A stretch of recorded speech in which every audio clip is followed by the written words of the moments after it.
Gambaran kurikulum baru Menteri Pendidikan oleh Prof. Abdul Muti. Tuntutan materi pelajaran yang sangat tinggi, walaupun kata beberapa teman kementerian yang menjabat itu sudah dikurangi banyak. Nah karena itu maka apa? Materi pelajarannya dikurangi, sehingga materi pelajarannya itu mungkin ringan gitu, tetapi cara menjelaskannya itu mendalam. Nah, sehingga dengan cara itu maka guru bisa berimprovisasi, murid bisa berkembang pemikirannya. Nah itu yang nanti ini tak bocori ya. Jadi arah pembelajaran ke depan itu mau saya arahkan ke arah namanya deep learning. Nah, ini sebuah teori baru sebenarnya. 95 saya kuliah di Australia sudah mempelajari deep learning ini. Jadi sudah 20 tahun yang lalu teori ini berkembang. Nah, di situ yang namanya nanti ada namanya kontekstualisasi, ini sama, sehingga pembelajaran itu nanti bocoran lagi itu nanti kita arahkan ke arah pembelajaran yang mindful, meaningful dan joyful. Nah, nanti disebutnya pelajaran namanya pelajaran yang full. Bukan full bapak. Jadi nanti kurikulum full.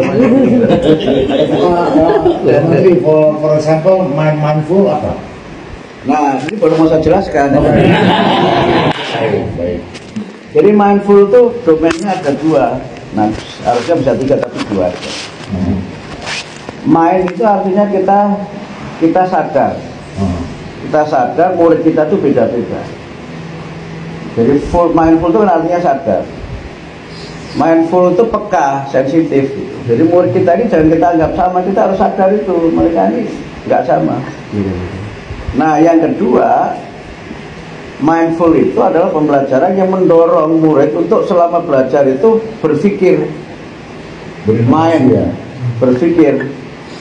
berpikir sehingga selama proses belajar itu dia didorong untuk terlibat. Jadi misalnya tadi Kak Bapak tiba-tiba menanya di tengah itu jangan dihentikan.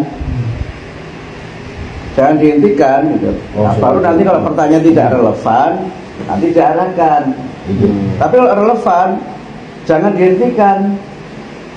Misalnya nih guru agama ya menjelaskan apa jenis-jenis air gitu kan. Air ada banyak gitu kan. Ada air apa. Bisa saja dimulai dari situ. Air ada banyak apa gitu kan. Tapi nanti diarahkan, nah itu air dalam hubungannya dengan kehidupan sehari-hari. Nah kalau air hubungannya dengan ibadah itu hanya ada 3 gitu kan. Jadi air yang mutlak, air yang mustakmal, dan air yang mutanajis. Jadi mereka langsung tahu, oh berarti dia bisa punya kemampuan mengklasifikasi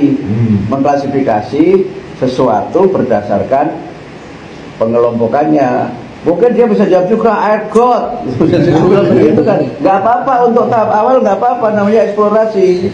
Itu, oh air apa namanya?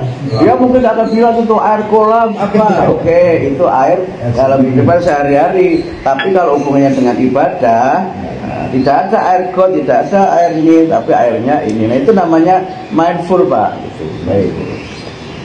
Mindful. Jadi ngajar saya.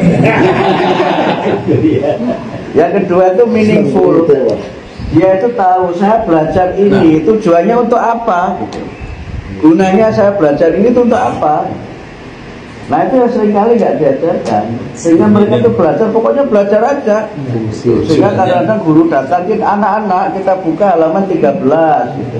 Terus untuk apa dibuka halaman 13? Kenapa tidak 14 gitu?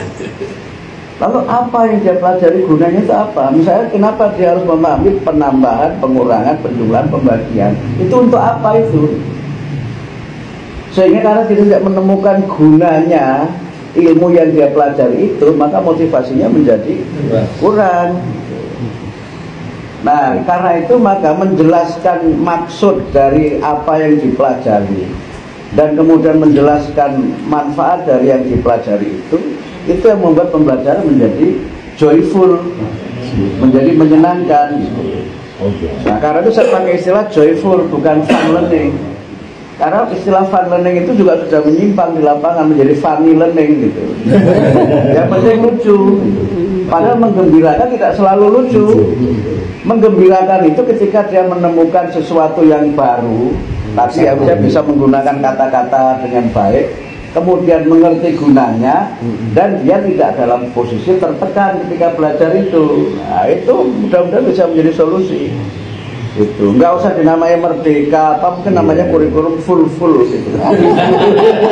Misalnya begitu ya.